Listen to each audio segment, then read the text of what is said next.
your country Kennedy has been shot. One small step for man. It to be self-evident that all men are created equal. Mr. Gorbachev, tear down this wall.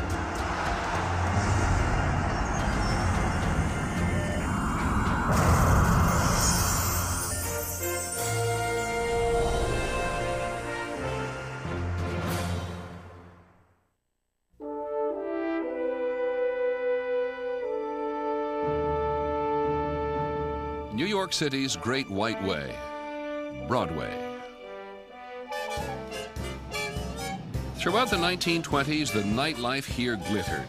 Bands played, liquor flowed, and everyone who was drinking it was breaking the law. In the first month of the new decade, the 18th Amendment became the law of the land. The sale and consumption of alcohol was now illegal.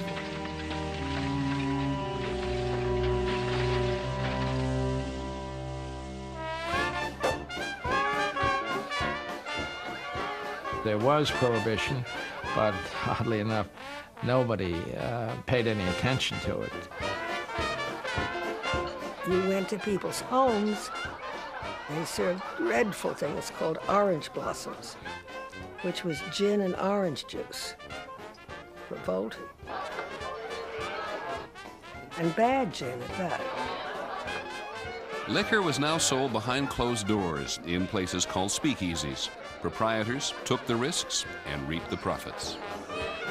It was good money in them days. I was 15 years old. I was riding around with a Nash convertible. We had 4 speakeasies. One by the Daily News, one by the Daily Mirror. You had a peephole, you let them in. Okay. A guy had to explain who he was, and he'd show you an ID or something, and you let him in. You got to know it was like family after a while. Every corner had a saloon on it. Of course, you know, they were never raided by... The cops were a big part of that business, too. People wanted to drink. It was a great game. It became a dangerous game for the high-stakes players. Battles between rival gangs for control of illegal liquor territories riddled American cities with mushrooming murder rates. Prohibition's aim was to sweep liquor off the city streets. Now they were flooded with gangsters and guns. I used to carry 2 persuaders myself. You had to have them, or else.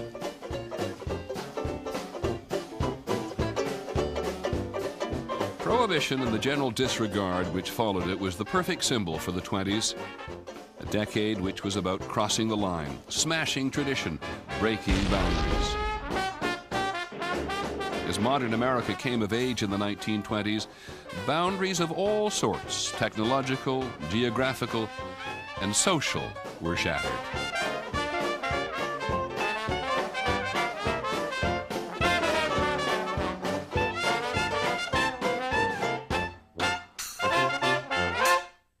The roar in the Roaring '20s was the birth scream of the modern. America was now about to leave behind the formative experience of its rural past and embrace the promise of an urban future. But progress would have its price. A sudden, wrenching departure from the certainties of the traditional and the familiar, spread by an emerging mass media, movies and the radio. Things that seem old and familiar now were just beginning to take shape in the 1920s.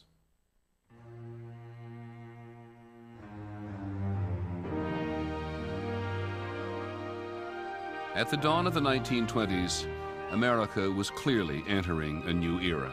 An era defined by a vast and complicated urban culture that would dominate the rest of the 20th century. After World War I, there was an eagerness to embrace the new, and it was in America's cities, most dramatically in its biggest, New York, where the modern age was born. The very architecture of the city spoke of America's new ascendancy and her aspirations.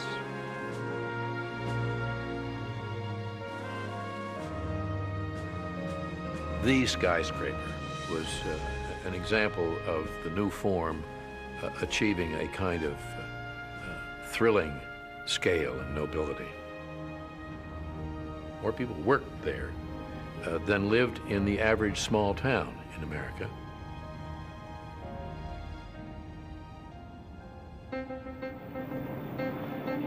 A movement to the cities that had started during World War I accelerated. In 1920, for the first time, more Americans lived in urban centers than in country towns and villages. The pace is being set in the cities. The city is irresistibly attractive, is really at a kind of high tide in this decade. It's a force, a magnet. The very names of New York streets would become synonymous with progress and innovation. Broadway would represent the best and latest in American entertainment. Madison Avenue would come to stand for the bustling new business of advertising, which was uniting the nation in a set of shared fantasies and desires. And Wall Street came to represent the decade's expanding economic opportunities.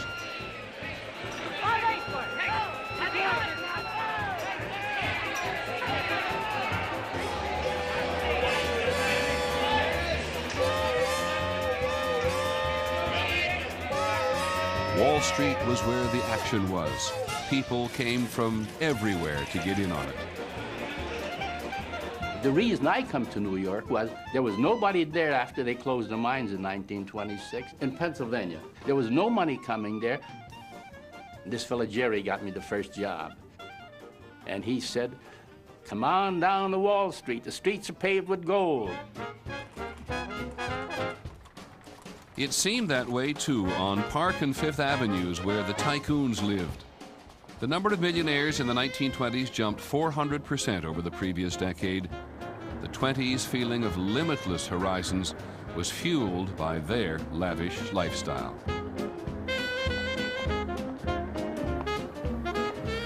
Our family had a house at 934 Fifth Avenue when I was growing up. We had a place in Tuxedo Park and a house in New York, and then we used to come to Southampton in the summer. Everybody seemed to be having a good time. In those days, you had lots of help.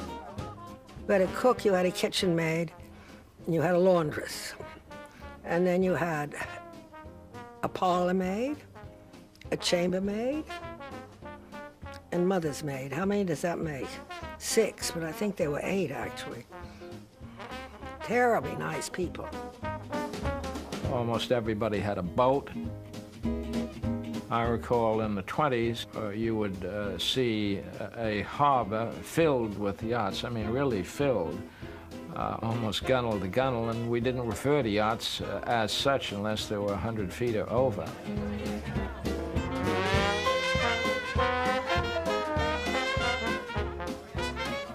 There was a great deal of entertaining, and it was all done in people's houses, seated dinner parties for 50, 60 people. Always after dinner, there would be entertainment by guests. George Gershwin was there with his orchestrator, Bill Daly. They got up and played on 2 pianos. Mother always had 2 grand pianos in the big room downstairs. Gershwin, who wrote Rhapsody in Blue and other anthems of the decades, was profoundly influenced by the new music he had heard and loved called jazz. The capital of jazz in the 1920s was just a subway ride uptown in Harlem. It was in Harlem clubs that one could see the artists at the forefront of this fresh and uniquely American music. Performers such as Louis Armstrong, Bessie Smith, and a dapper young man named Edward Kennedy Ellington. His friends simply called him Duke.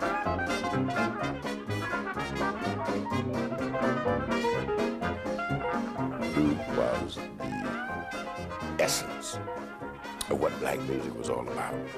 Everybody else was heading in that direction, but Duke was there. The first time that I was seized by the music was the first time I heard Duke Ellington broadcast from the Cotton Club, where Broadway, Hollywood, and Paris rub elbows. People came from all over the United States to experience what was going on in Harlem in the 20s. I was young then, and often we went up to Harlem at night to dance and everything. We all saved up for months to get the money to go out to a nightclub. And of course, the music was wonderful.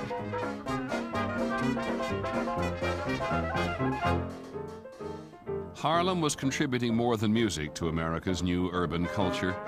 The world above New York's 125th Street was, in the 1920s, a hotbed of political, social, and cultural activity. It was later called the Harlem Renaissance. The Harlem Renaissance was one of those fancy terms that white folks invent when they want to take a particular look at some aspect of black folks. I don't think black folks run around saying, well, we're going to have us a Renaissance or something like that, but it was a holiday of the spirit. In Harlem was born this idea of the new Negro, someone who stood up for the Negro, who advertised his and her contributions to American culture, who was proud to be black. Harlem was the end of the line, the promised land, the place where all our fantasies came true. If I had to choose between heaven and Harlem, Harlem, of course, would win every time.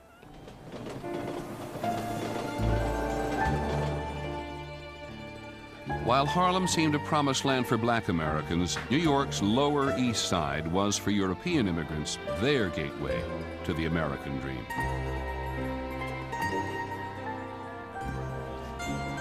We were blessed because we were in America.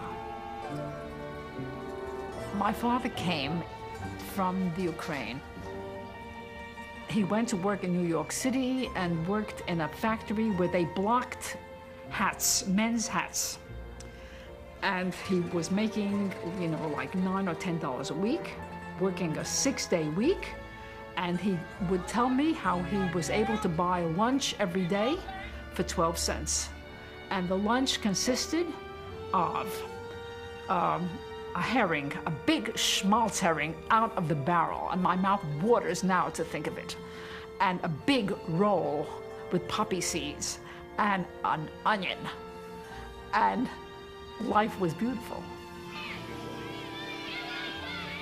This was perhaps the most mixed city, racially, ethnically, in the country. But cities all around the country had become more important because change was centered in the cities. Business, industry, culture.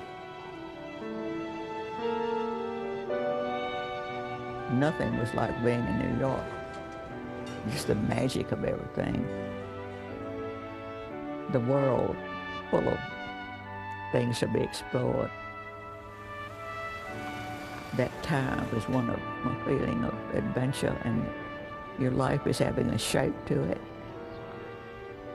Sort of a thread, like a narrative, a story, a feeling that anything may unfold. The decade's startling changes would soon spread from America's cities to envelop the entire nation.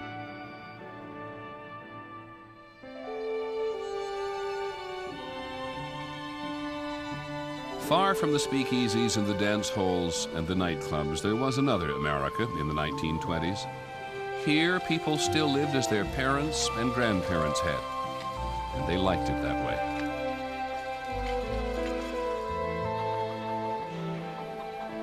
In the early 1920s, this was a quiet, easy life. Neighbors would come over, what we call the front porch visits. And that's where there would be discussion, maybe a little gossip. Throughout the 1920s, new technologies would transform daily life. At the beginning of the decade, most Americans lived without electricity. When night fell, only candles and lamps held off the darkness.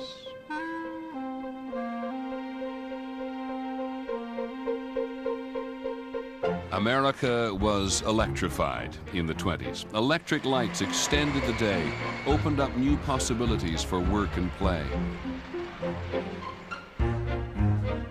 That surge of new power came first to the cities. And by the decade's end, the majority of American homes had electricity.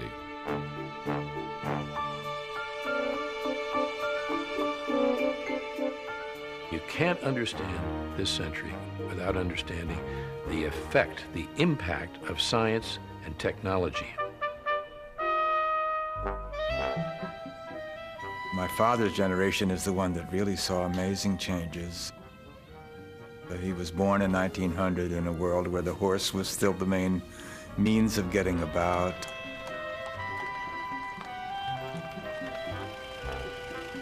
The car seemed to me more revolutionary in a way than anything that's happened since. Totally changed the kind of space we live in, really. The car would give Americans a sense of autonomy and freedom. The freedom to escape their city or town, to go away on a vacation, or simply on a day's outing. By mid-decade, the government was spending more than $1 billion on the construction of highways, bridges, and tunnels. The beginnings of a national infrastructure which knit the country together.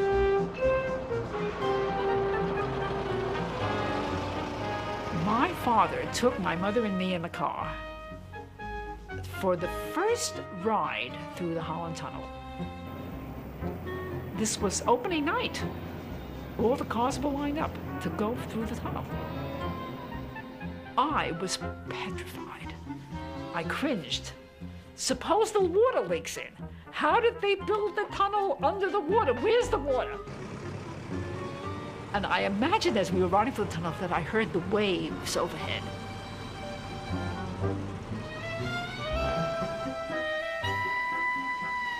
Out on the so-called highways of those days, outside of New York, we saw the billboards. Roadways were soon dotted with a new phenomenon, roadside advertising. They were big and colorful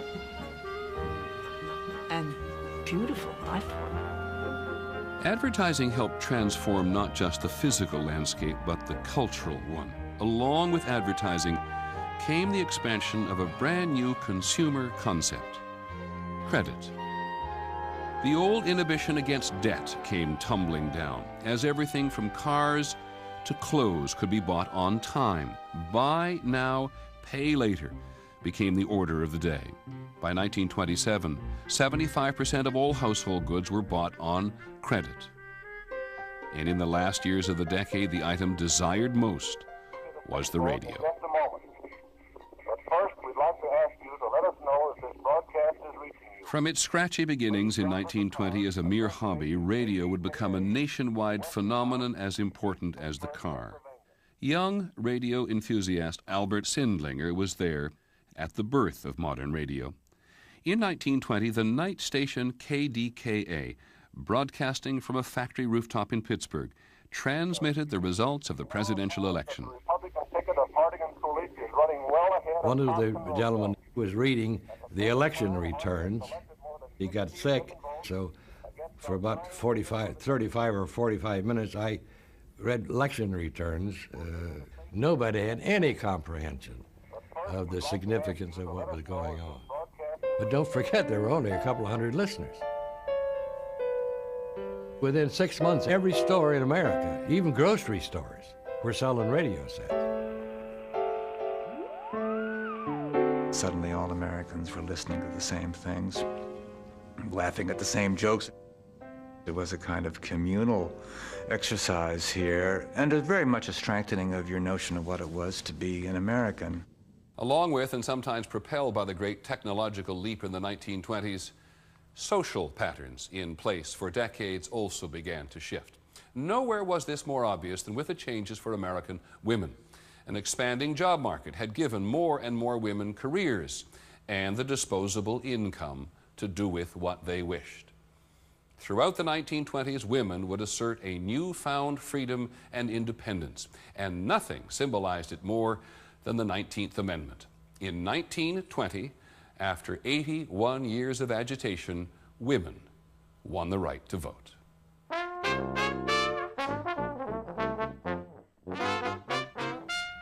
A woman's lot had changed in almost every way. She thought that she had the right to live for herself rather than for her family, for others, as women were always supposed to. She went to bars. She went to after-hours clubs. She went to wild parties. She had much shorter hair. She wore much more makeup. You go from having young women whose dresses reach to their ankles to flesh everywhere. And a lot of 20s culture is about the fun of smashing prohibitions. The more daring women of the day were known as flappers and vamps. Sure, I remember flappers. They were all over the place. I mean, they were older than me. But, you know, when you look at the flappers through the eyes of a young guy, wow, whoa. I think a flapper was the type of young woman who just wanted to see how far she could go and then would stop because she'd be afraid to go too far. And a vamp didn't care how far she went.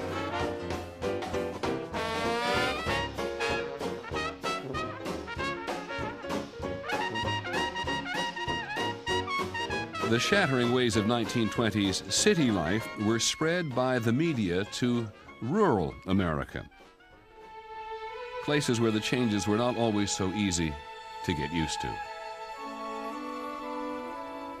Smoking or drinking, being loose with talk, using profanity, this sifted down from the cities, from New York and Chicago. And this finally had a unwanted place in our little community. Here was a girl who'd come home from, she'd been working in Chicago. She comes home with short dresses on. Well, they were not wearing short dresses. They were going to church with hats on and with white gloves on.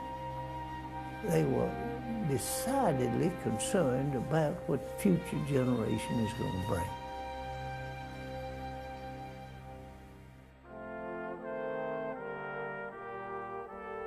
This country was founded on a respect for God and a sense of righteousness and keeping of the Sabbath day, and people brought their children up under discipline and under the reading of the Scripture. And all of those things were part of the things that bound us together in America. The people were solid. We had church going and very little crime and so on.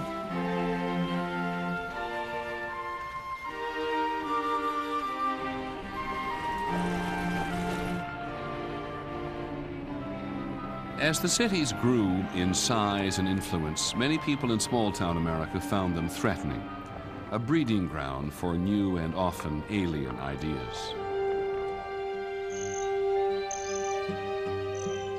In one small American town, the forces of traditional religion and modern science would clash in a battle heard round the world. Here in Dayton, Tennessee, in the summer of 1925, one of the century's most famous courtroom battles would take place. John T. Scopes stood accused of teaching Darwin's theory of evolution, that man and ape shared a common ancestor. That was against the law in Tennessee. The Scopes trial attracted the best legal brains of the time. William Jennings Bryan, 3 times presidential candidate and a Christian fundamentalist himself, came to prosecute.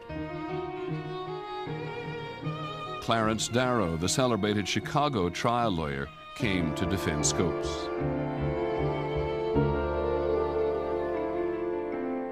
Outside, as the trial progressed in the scorching summer heat, Dayton had itself a carnival. people would bring in trained chimpanzees dressed in suits and ties, and they'd lead them up and down the streets.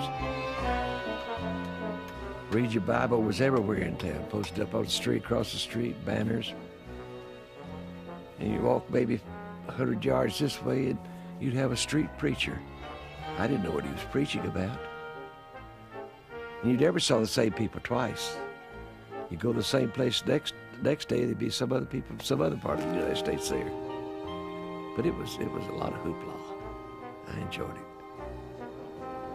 The Scopes trial became emblematic. Everybody had to make up their mind. People who'd never been to Tennessee, couldn't even find Tennessee, had to think about this question.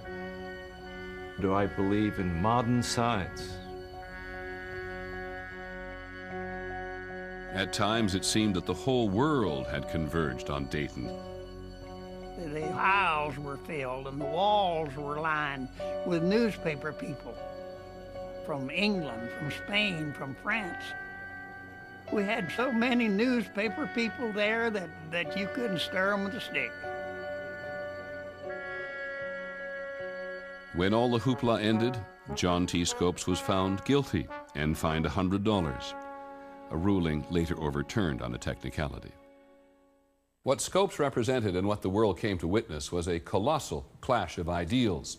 The cool reason of science seemed to threaten the deep and abiding roots of religion.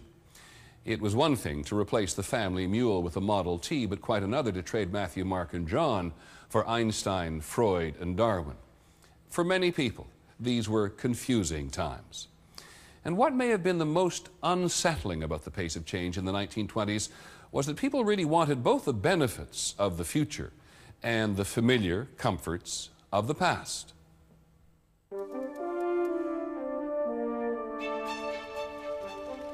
They want the fruits of modernity. They want automobiles, electricity, radios. And at the same time, they want it to remain 1850, and they know they cannot have both. And this creates a psychological tension within American society that is then looking for somewhere to go. And it goes into hatred towards immigrants, hatred towards people who are simply different. It goes into intolerance and into the Ku Klux Klan.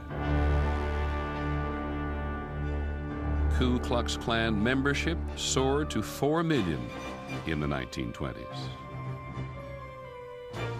Almost everybody that was a good citizen in the South was a member of the Klan. I think they were encouraging morality by turning the light on immorality and deceit and unfairness. It created a great deal of, I'd say, consternation and debate and so on. They were not just opposed to the blacks, but they were opposed to the Catholics and the Jews or anybody else that came somewhere.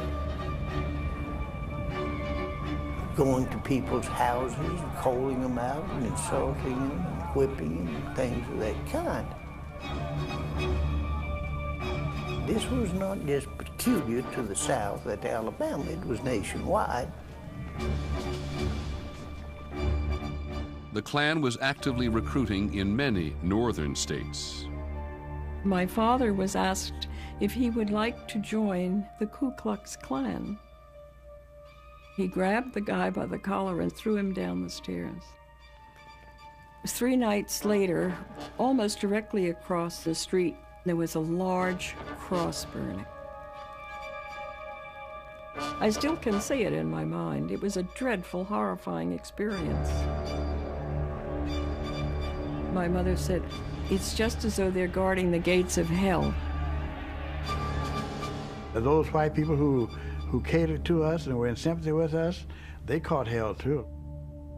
James Cameron was living in Indiana when he and 2 childhood friends were seized by a Klan-inspired mob, enraged by reports of the rape and murder of a white couple. Many of them out in the crowd had the robes and hood on too. And then the leader said, take all these niggas out and hang them. His 2 friends were lynched. James Cameron barely escaped with his life. They put a rope around my neck, and they threw the other end over the tree, and I kept crying and hollering, I haven't done anything. But before they could hang me up, a voice said, take this boy back. He had nothing to do with any killing or raping. I looked up to heaven and I said, Lord, have mercy.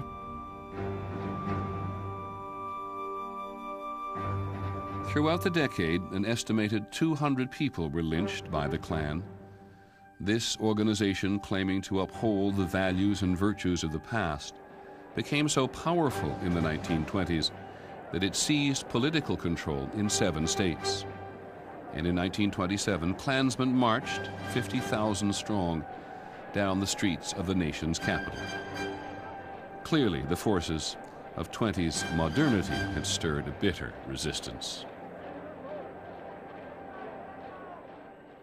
Then the Manasseh Mauler lashed out in his old ferocious style. Several fast, deadly punches. In a decade fraught with so many changes, people in the 1920s seemed hungry for old-fashioned heroes, and an explosion in spectator sports provided them. Sports giants became household names, their every move followed by radio and an eager tabloid press. One name was known in more households than any other. In our family, we were never baseball-oriented, but I would have had to be deaf not to have heard about Babe Ruth. George Herman Ruth, the Babe, reshaped America's pastime. In an era of big events, he excelled at the game's biggest excitement, the home run. He hit 60 of them in a single season in 1927, a record that would stand for 4 decades. Fans drove from miles around to see it. We used to get in the truck, 7 of us, put hay in the truck and just sit on it. And in 3.5 hours, we were from Scranton to the Yankee Stadium. It was 35 cents to see the Babe, Lou Gehrig, all the Yankee players. Babe Ruth was a hero. Lou Gehrig was always my hero. Seems like everybody back then was a hero. We'd write and get autographs. They graciously sent us pictures. 3-cent postage stamp, you got your picture back. Very, very nice time to live. Felt good to be an American.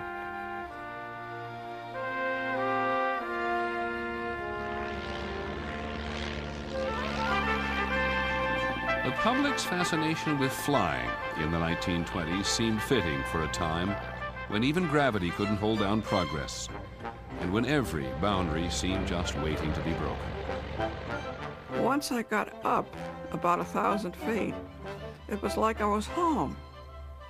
And that's the only way I can describe it to you. I was home. I'd never wanted to be anyplace else. In 1927, one pilot would put aviation and himself on every front page in the world. On a misty May morning outside New York City, a plane called the Spirit of St. Louis was ready to take off for Paris. No one had ever flown solo across the Atlantic before. 6 others had tried, failed, and died. Ready to take the chance this time was Charles Lindbergh, the 6'2" son of a former congressman from Minnesota. Thousands of people came to watch him take off.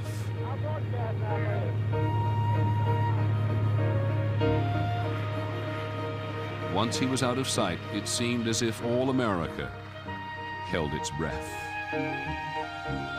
In Yankee Stadium, they had 3 minutes of silence, praying for him. Everybody in the country was praying for him. Flying the fuel-heavy single-engine plane was a battle against weather, hunger, and fatigue. For the entire 33.5-hour flight, the Western world wondered about the fate of that tiny plane somewhere over the vast Atlantic.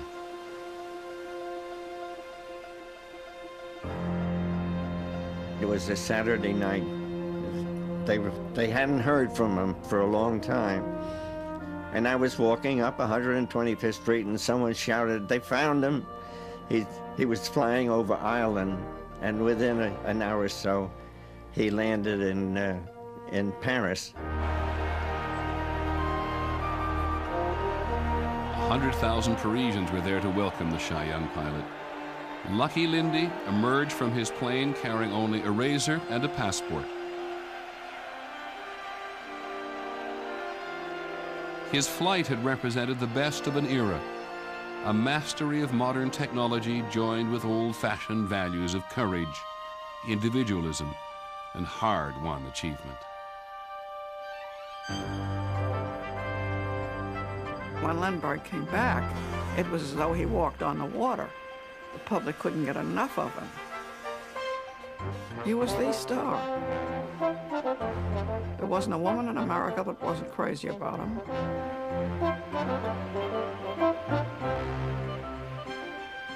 He was a hero. He was a nice guy. He was new, he was young, he was, he was kind of gawky, but that was what they wanted. The parade for Lindbergh down Broadway was the biggest national celebration since the end of World War I.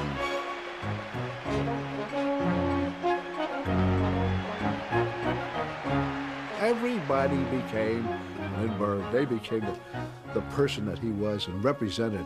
It was great. It made a big impression on me. It was very exciting for all of us because we realized that a young man could do great things.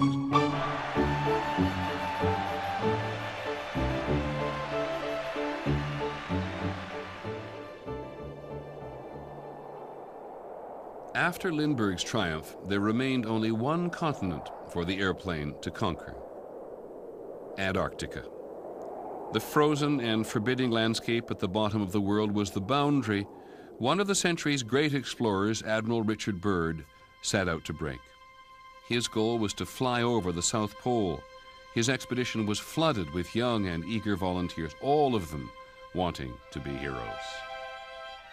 Admiral Byrd was going to select, I forget how many Boy Scouts to go to the pole.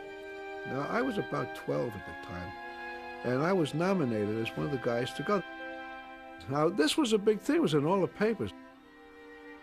So I come home and says, "Ma, what do you think? I'm going to go to the North Pole with Admiral Byrd." She says, "You can't go." I says, "Why?"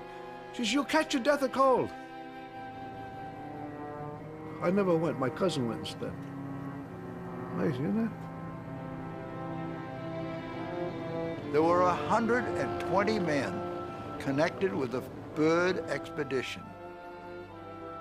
20-year-old Harvard student Norman Vaughn dropped out of school, trained for a year, and was finally selected to go on the adventure of a lifetime.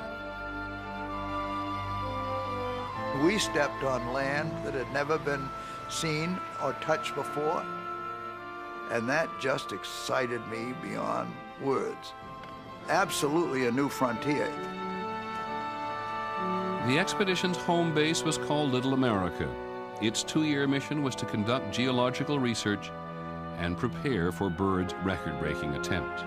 We were responsible for getting out onto the interior of Antarctica as far as we could to be there for Admiral Byrd's rescue expedition should he have had a forced landing.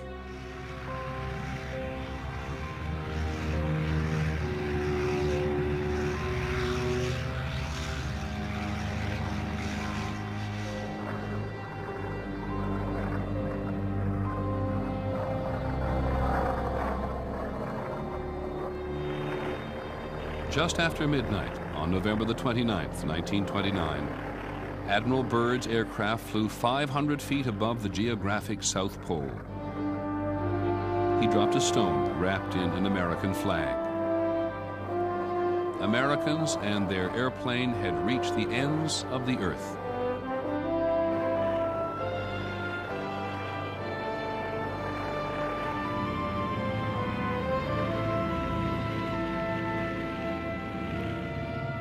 By the end of the 1920s, anything seemed possible.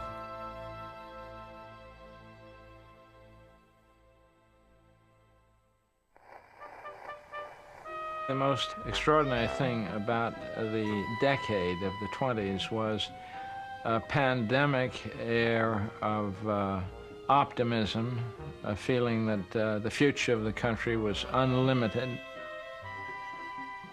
One of the great jazz songs of the day was Blue Skies. Only but blue skies do I see.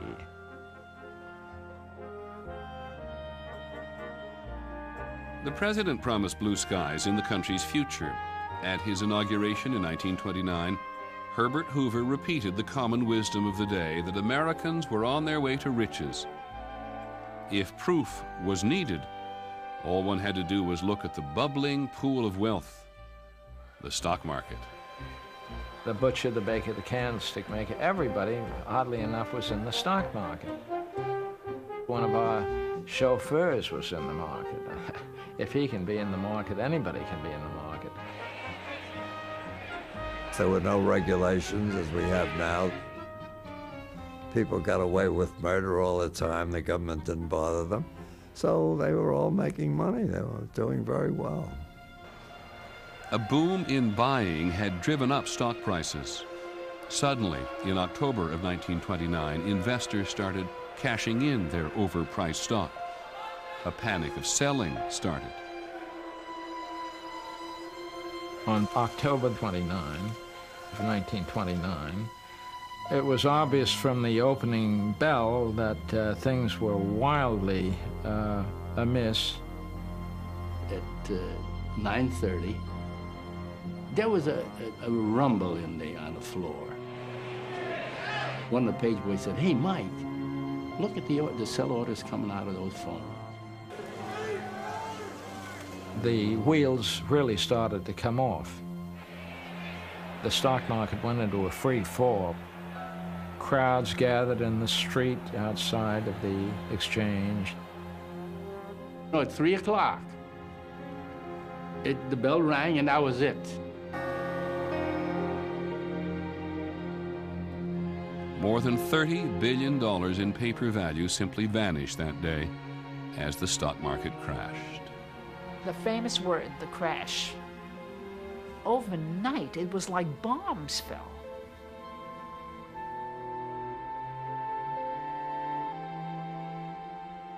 The 20s bubble had burst, and with it, the decade's optimism. People lost every penny that they had. Nobody had any pensions. There was no Medicare, Medicaid, Social Security. If people lost their money, that was it. They were down and out. People jumped off the George Washington Bridge, which had only just then, not long ago, been built. People we knew. My father was wiped out. He never, psychologically, he never recovered. In 29, I lost $1 million. What do? It's the same story. Wash your face and hands and comb your hair and start all over again. But as people would find out in the decade to come, a decade is different from the 20s, as night is from day. Starting over was not going to be so easy. America, along with much of the world, faced the Great Depression. That's on the next episode of The Century, America's Time. I'm Peter Jennings. Thank you for joining us.